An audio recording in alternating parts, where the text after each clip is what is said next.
Hello everyone. This video is recorded in July 2020 and is part of the official launch of the August 2020 launch of the US branch of the Global Women's Human Rights Campaign. My name is Vajra, and currently I'm co-chair of the steering committee of the Women's Human Rights Campaign. I'm going to be interviewing Lauren Levey, who is a fellow volunteer on the steering committee.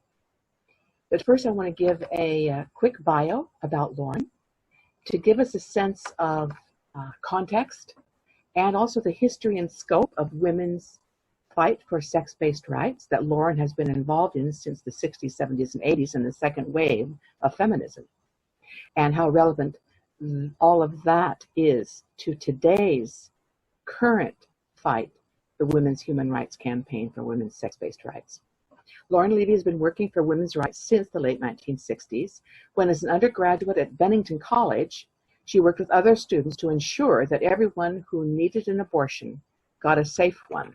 And this was pre-Roe versus Wade. Andrea Dworkin was a fellow student with her at that time. In the 1970s, while on the Dartmouth College faculty and living on a lesbian collective, Lauren became involved in the local women's center, where she led feminist consciousness-raising groups and many other activities. And she's going to speak extensively in the interview about the principles and the benefits of consciousness-raising groups. They were core to the women's successful fight for women's sex-based rights in the second wave of feminism. And so that information is highly relevant to our fight that continues today. In the 1980s, Lauren was a founding member of Sirens Women's Motorcycle Club, NYC, which launched a successful campaign to ride at the front of the New York City Pride marches. The New York Times called them the Dykes on Bikes, so you might be more familiar with that term. In the 1990s, when things began to turn, she was on the board of directors of a large LGB center when the transgender, BDSM, and pedophile groups all wanted inclusion. The lesbians won on the sadomasochism, the bondage and sadomasochism, and won on the pedophilia inclusion, but they lost on the T, the trans. So here we are today. Recently, she worked with WOLF, Women's Liberation Front, to bring the event Canceled Women to New York. And the radical feminist journal Rain and Thunder has published some of Lauren's recent writings. And of course, she's currently working with the WHRC USA. And I am delighted to interview her. So let's jump over to the interview now. And thank you for being here.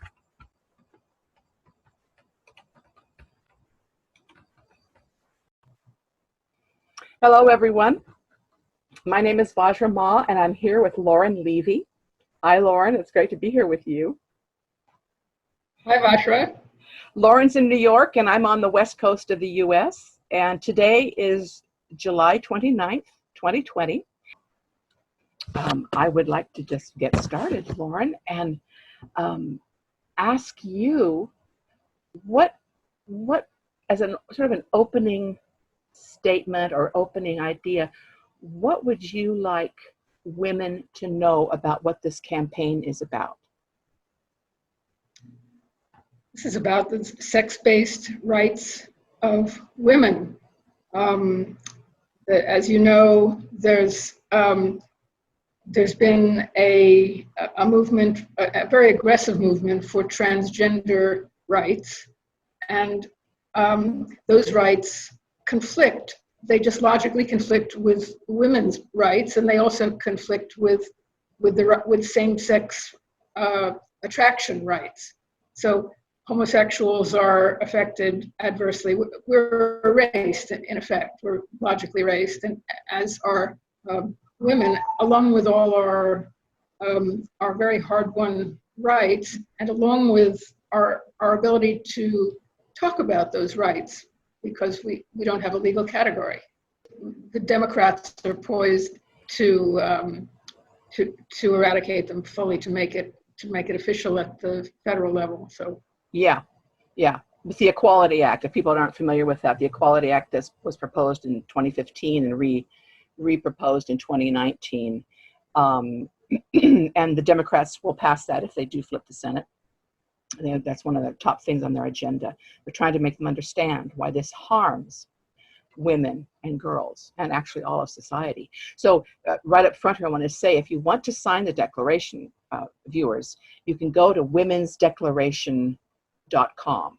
That's the website for the campaign, womensdeclaration.com. You'll see the countries that are from the many countries, I think 108 countries at this point, that women have signed on from those various countries, and over 10,000 signatures. And you can sign up there. So, your background, Lauren, you go back to Yale. You've rubbed shoulders with Andrea Dworkin and Jill Johnston, and those that know anything about the second wave will know those names. And you had extensive experience with consciousness raising groups, and those were, of course, key to women fighting and getting our rights, promoted and advanced. So what can you tell us about that would be helpful for us today?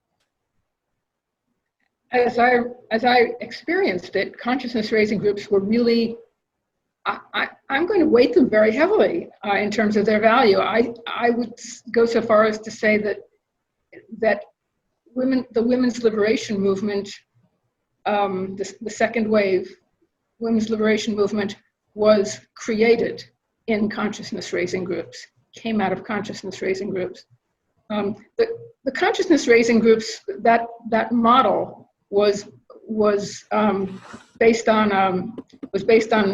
a model from the labor movement from the early part of the 20th century, that union organizers employed. They set it up because they noticed that there were so many workers who they were trying to organize. There were so many workers who had no understanding of the fact that they were oppressed as workers and as a class called workers.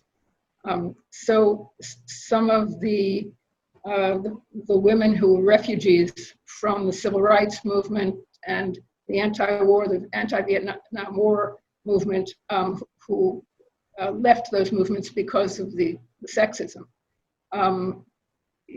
developed a model. They just adapted that model for women, and it worked spectacularly. I have no idea how it worked for the union organizers, but I can tell you it worked really well for us. Yeah. I mean, if anybody knows, people that know anything about the second wave know that was absolutely core.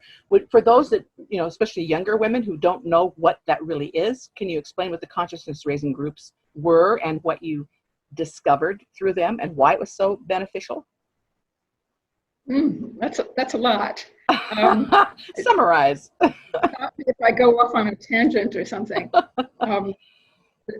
The two principles that developed, that were there actually in consciousness raising from the beginning, was first that the personal is political, right? Because before that, or absent that, still, women's sphere has been traditionally considered the private sphere, and you don't really talk about that being political. When you start talking about women's matters in the private sphere, people sort of smile condescendingly, and they tune out to any kind of analysis that you might be making. So the personal is political, and the second notion that the second premise really that was developed in consciousness raising groups was, or that was there at the beginning, was that we, the members of the group, we women, are the best experts on our own oppression and our own the nature of that oppression. So what happened was that we would start with our stories. We would start with our personal stories, and there would be a topic, right? That each time the group met, there would be a topic that was chosen first. So everyone would talk about their experiences if they wanted to, with respect to that topic. Might look like the medical establishment, or problems with doctors, or oppression in the context of education. What difficulties did you have in education? Or how's your shrink treating you? You know, so stories would happen, and then after the stories, and the stories would be told without interruption and without questions, and that would be the first stage of the group.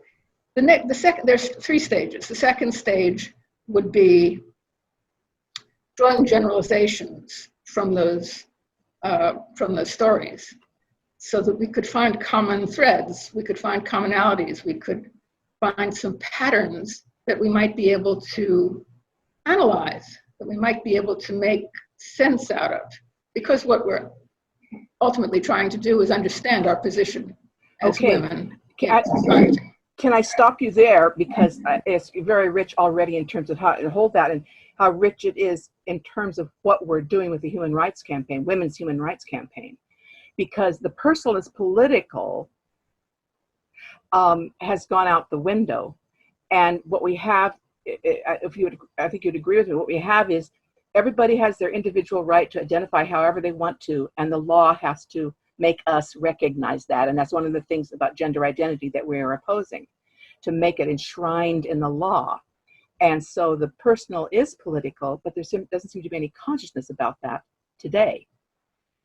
So, and then the personal stories that you're talking about are so important, and they're always important when you're talking to people in legislatures, which is one of the things that we are doing, or about to do, and have been doing, you know, with the Women's Human Rights Campaign, is talk to legislators. You always need to tell stories and make it human, and you know how women are being harmed, how children, girls and children, all children are being harmed by this. So it just seems to me that these principles that moved women's rights forward so powerfully back in the 70s and 80s are extremely relevant today. And I want our viewers to understand that there's a context here for what the knowledge that you're carrying and the experiences that you had.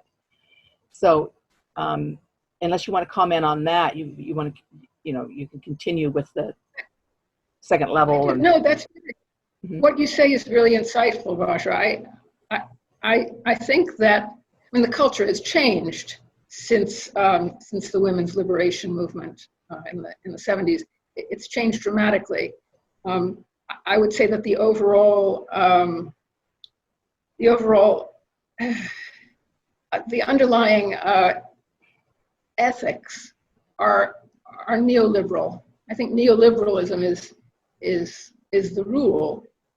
So what you have is extreme individualism, where each person is special, and there's no attempt to find common ground. In fact, it appears sometimes that there's often an attempt to be different, even when there's very little difference. So that's not, to my view, that's not conducive to creating community or creating political action or creating understanding. I mean, there's a certain animosity, I would say, in neoliberalism to generalization anyway. You're not supposed to make generalizations per se frowned upon because they're innately inaccurate, which is true. But nevertheless, I don't know how you get through life, let alone a political movement, without making generalizations. And one of the generalizations that is being made, or actually being wiped out, is that there are men and there are women, that your sex is determined by your body, and that women have XX chromosomes and men have XY and so forth. And they're really blurring the lines on that, so that there is only individuals, and you cannot be put into a category of sex, and also everybody, people think, well, what does it harm me if some man wants to identify as a woman? It doesn't hurt me. Well, it does if it's enshrined in the law, and you lose the category of sex as a category that women have fought under and with in order to get our rights. It makes a distinct category, and people just don't understand how important that is. So the things that you're talking about are the things that are being erased that are causing women and girls to lose our rights. I mean, queer Would you theory. like me to talk about? Yeah, go ahead. Yeah. I was just going to finish up about what the structure of a consciousness raising group is. Yeah. So the first thing is the stories. The second stage is the generalizations, the common threads, the common themes in our stories. And then the third stage is, in a way, the reward. It's where we ask, what do these threads, what do these common threads, what do these generalizations tell us about the culture that we're living in? And specifically, what do they teach us about the nature of patriarchy as it applies to the original topic, which, the original topic would have been probably about one of patriarchy's institutions. Right. Yeah. Okay. So all of those things that you had in the consciousness raising groups, borrowed from the workers' movement, are being wiped out. And so, I mean, it pretty much is what kind of makes sense why we're not. I mean, if we could apply some of that, and we are applying that in the Women's Human Rights Campaign, generalizations are valuable. There's a commonality that people have. People do fall into categories that are useful. But the queer theory says there's no such thing as a man or a woman. Some of our viewers may not even know that. That there's no such thing as a man or a woman. There's no such thing as biological sex. It's a social construct. I mean, this is nuts. It's just not true. So that's why I thought it was really valuable to hear from you, who have this direct experience with consciousness raising groups, to give women a sense of the beneficial action that we can take by talking with each other, by understanding the commonalities. There's more? I mean, there are more benefits. There are many more benefits. Yeah. I mean, regardless of the structure of a consciousness raising group, which I think is beneficial in itself, but any group of women talking without men present, without the male gaze, without male supervision, without male witnesses, any group of women talking about important things, about important personal things, and about ideas, there's a certain synergy that happens. There's an energy about that. We notice each other. When we can focus on each other and we're thinking together and we're trying to figure out the truth together, right? We find that we admire each other. We admire each other's intelligence, and we admire each other's resilience in these stories. We admire each other's resourcefulness and each other's beauty. And things happen. There's this palpable energy in the room that simply doesn't happen when you're not in the same room, and when there are men present, and when you're not being honest. Yeah. The energy itself has value. It created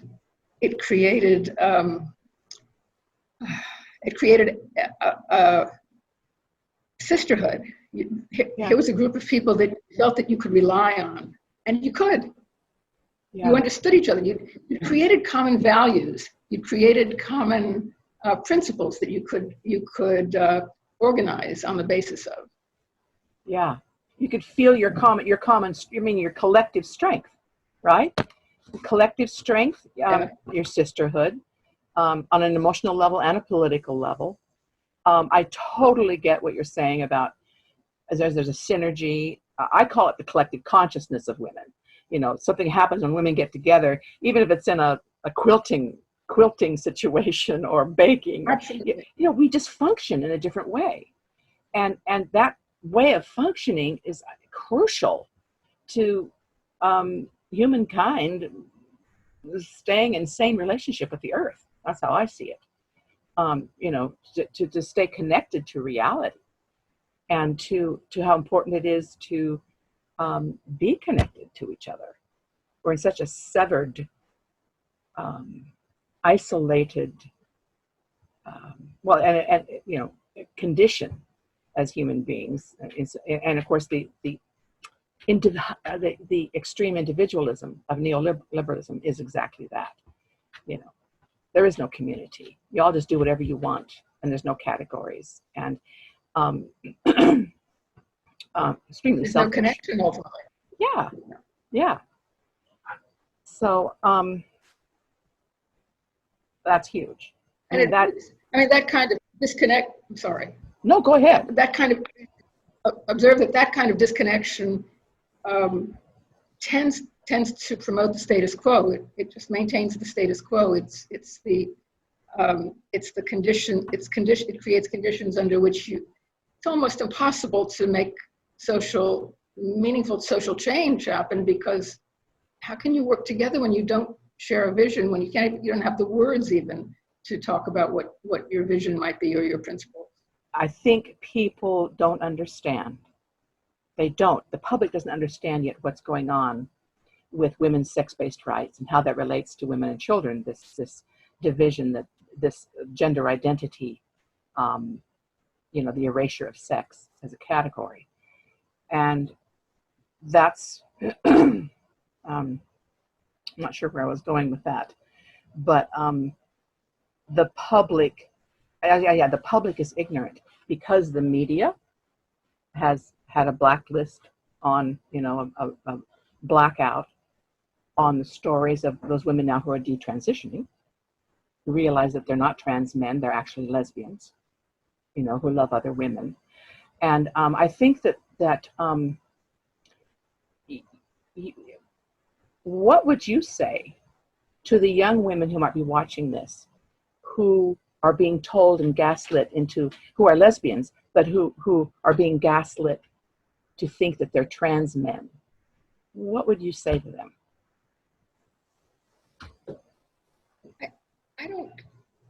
I don't know that there's anything I don't think that there's an argument to be made that would be convincing to them. I think that sorry, I think that when they detransition, we can be welcoming and forgiving, and helpful, supportive. Yeah. But I don't think that there's an argument that we can make that will persuade them to detransition when they're not inclined to detransition. I think that our best bet is to elevate lesbians, actually. Lesbians are in very bad repute right now. We're not. We're pretty invisible, and pretty much everybody hates us more than at any time that I recall in my adult life. In the 1950s, I do remember the 1950s, and we were simply invisible. We simply weren't. Nobody really believed in Tinkerbell. But I think that if we can elevate the status of lesbians, it will be helpful. It certainly was helpful in the context. It helped everybody. It helped all women as well as just lesbians in the context of women's liberation in the 1970s. To elevate, to push lesbians to the forefront of the movement, because we have separated from men in a conscious way to a remarkable degree given patriarchy, and that in itself is something valuable. We have certain skill sets, and we've taken a stand on that, and also we take the brunt of the hatred of feminists. Lesbians are right there. We get the first punches. I think there's a clue there. Whoever they hate the most is perhaps the most threatening. Perhaps your best weapon. It's ironic because that's what my husband, I'm hetero, so my husband's always saying they hate the lesbians because they show that a woman's power. It's woman's power, and it's so evident in lesbian community and in lesbians who don't want to rely upon a man, aren't emotionally geared that way, and are able to, not only able, but have created, a culture that has, well, been pretty well lost in terms of the bookstores and the gatherings, all of that. It's in ribbons, it's in tatters. When it used to be that when you met another lesbian, you could pretty much assume that she was some kind of a feminist. And now many lesbians are much more identified with the gay male movement and the LGBT development of that movement than they are with feminism or with women. And the picture that you've painted about lesbians, and I wouldn't say lesbians were pushed to the, just a minute, let me get this cord right. Okay, lesbians weren't pushed to the front. They were the forefront, and they still are the forefront. This is how I see it with women's human rights campaigns, been established by mostly lesbians. But I lost my train of thought. I'm so excited about it. Oh well, I'll get back to it. Cool. Yeah. Oh, that I lost it again. We're not going to edit this out. We're just going to go roll with the punches. But the fact that women's power is so evident with lesbians, and women collectively, all women have that collective power, and men are afraid of it, and that's what the patriarchy is all about. And that's why we're at this end game with the erasure of women's rights. I know what it was a brilliant move.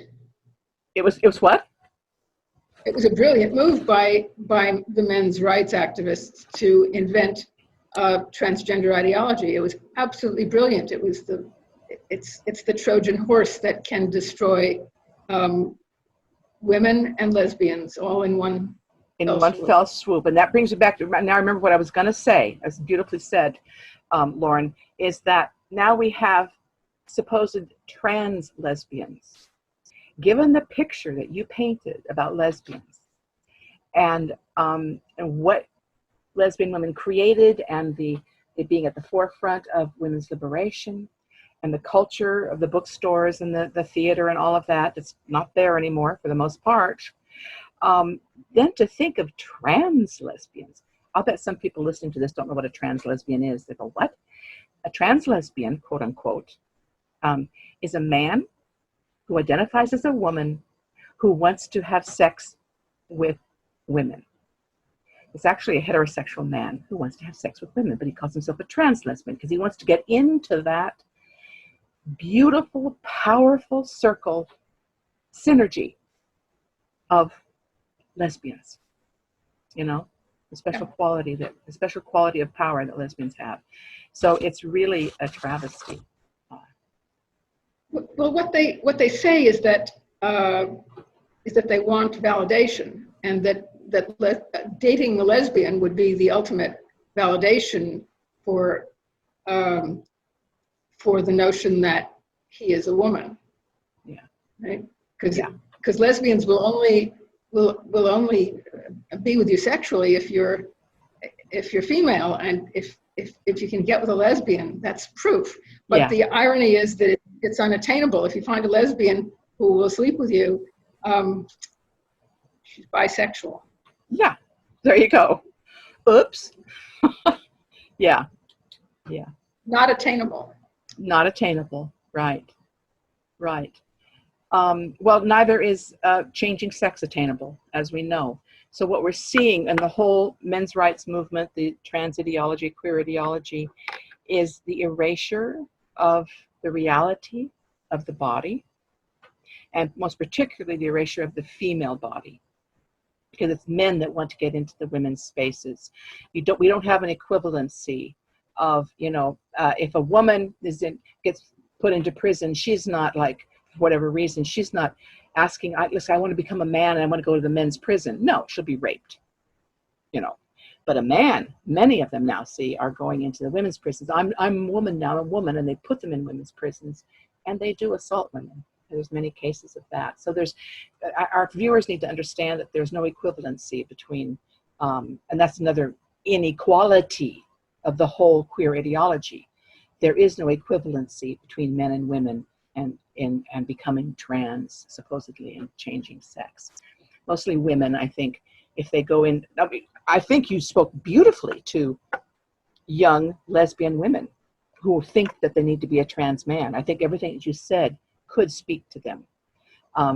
You know, but we also know that, I know you kind of go, you know, because when you get into this mindset, this tethering, being untethered from the body and reality, I mean, it's just, you know, there's not much you can do about that. They've lost the power to critically think, and there's a tremendous social pressure to conform. I mean, they don't want to kill their friends. Yeah. And it's another reason why people, and many of the people that may be listening to us, are terrified to speak out, even though they feel this isn't quite right. This isn't right. But people are losing their jobs. They're losing their friends. They're losing their social circles. They're losing their mates. It's really, really, really rough. Really rough. And that's one of the reasons we're doing this campaign. You know, those of us that are speaking out, you know, to get us back on track with what women are. Yeah. So is there anything else from your experiences? You mentioned, you know, lesbians taking the punches, and that's literal, like in the Pride marches. Women are being beaten up. Yeah. I mean, that's a really good example. Well, when someone says TERF, what do you first think of when you hear the word TERF? Trans exclusionary radical feminist. They don't mean just your average radical feminist. They really, the ultimate TERF is the lesbian. Yeah. I mean, I don't mean to separate us out from women. On the contrary, I think we're an asset if we can figure out how to be useful here. Yeah. I agree. I absolutely agree. My spiritual path is one that was founded by lesbians, and is so I owe a lot to, first of all, the women's liberation movement, to lesbians, and to my own spiritual path. And I find that women just get together as women. You know, we're in our steering committee, in our USA branch here. You know, it doesn't matter if you're hetero, bi, or lesbian. We are working together as women. We have that synergy that's just natural to us when we come together. So, yeah. Yeah. Our processes are really different too. I think when we get together in our political groups and in our organizations, we don't have to organize. We don't have to organize according to male models. We can do better than that. I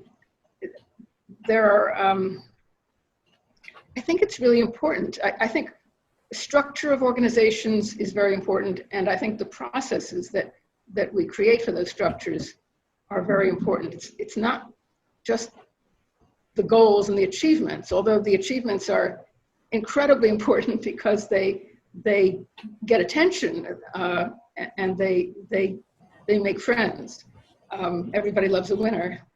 But the process isn't, once they look at us, we need to be able to show them that we have principles and processes and structures that are consistent with what we're trying to achieve, right? I mean, we want processes that are transparent and that are democratic, and that are basically grassroots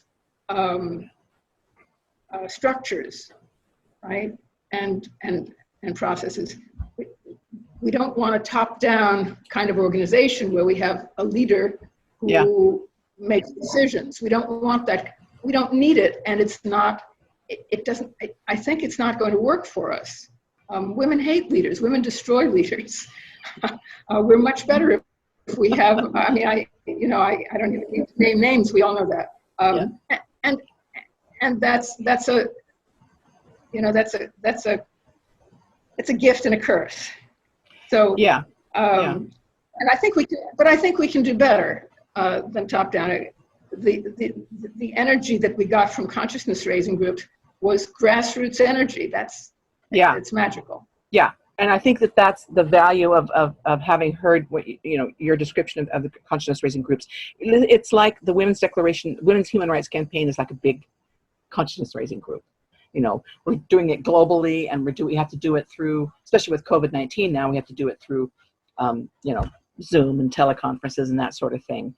It's not ideal, but there's no substitute for being together, as you said earlier, in the same room. But it's like a big consciousness raising group. This is how I see it, starting up again, because we're sharing our stories. We have a common vision. We have an analysis of what's going on. The personal is political. I mean, that is so key. So, if Sophie wants to, identify as a woman, fine. But to have the legal rights, then that's political. It's not just personal. And I think a lot of the people who don't know really what's going on and what it means for the sex-based rights to be lost, women's scholarships, sports, women's sports is just be wiped out. It's being wiped out now because, women cannot compete against men and win. And so just on that very physical level, people can begin to understand why we need a sex-based, women are a sex-based category that deserve legal protection to be a legal category. So when they don't understand that, the personal is political. The things that you've brought through and the things that were foundational to the consciousness raising, I think, are foundational to how we can move forward as women.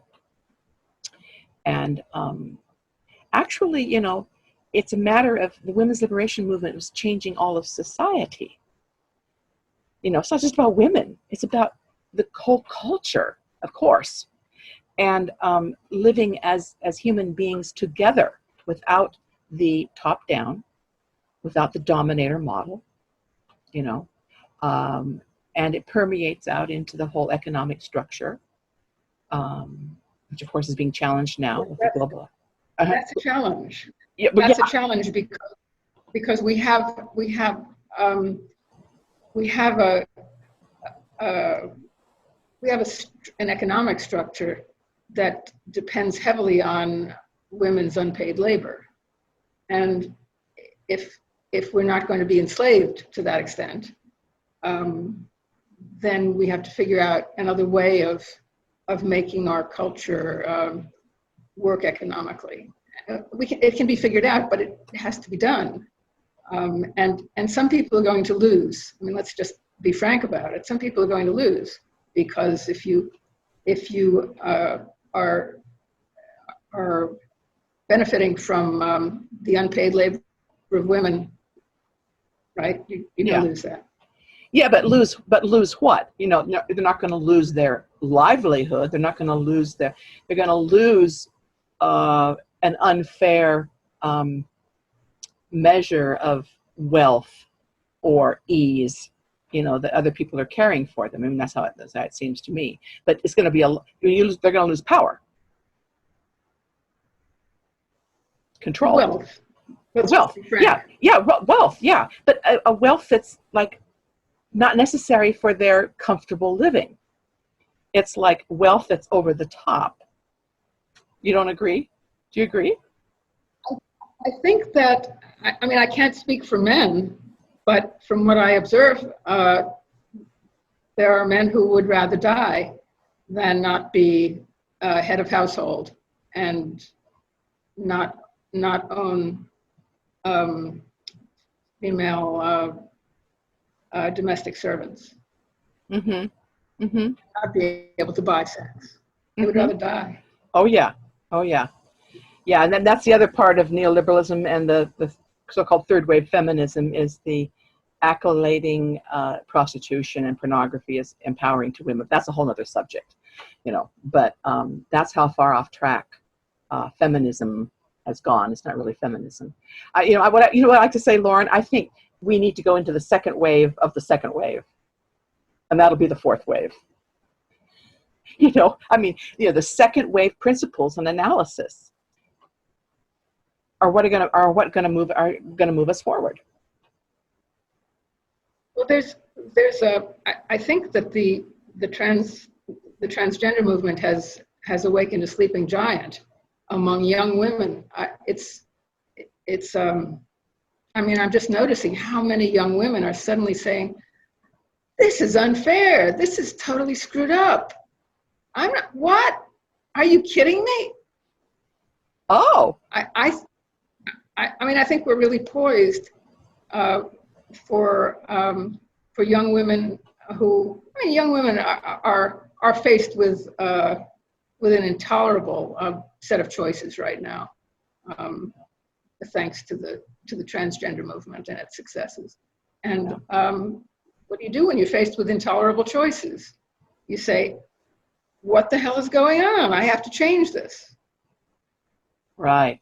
Good. Well, I hope they're listening, and I hope they take courage from this, because I think what the women's liberation movement has proven is that we can make change, we can make progress. We need to come together.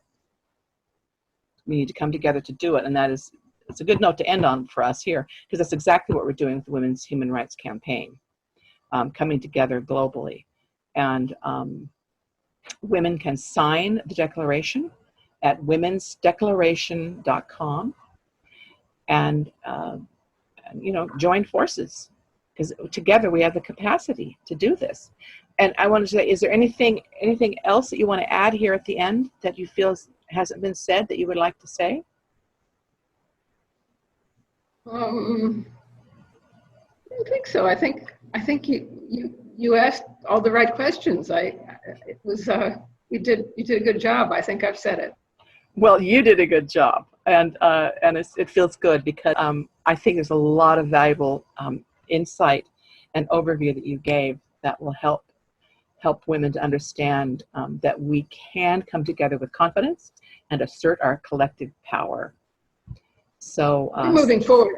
Really, all we need is a few valuable, a few high value and apparent, evident successes. We need just a few, and we're going to make friends. That's how it's always been. That's how it's always been. Thank you. Fantastic. So here we go. Thank you. Together. Thank you, Lauren. Thank you, everybody. We'll see you at the Women's Human Rights Campaign. And I'm going to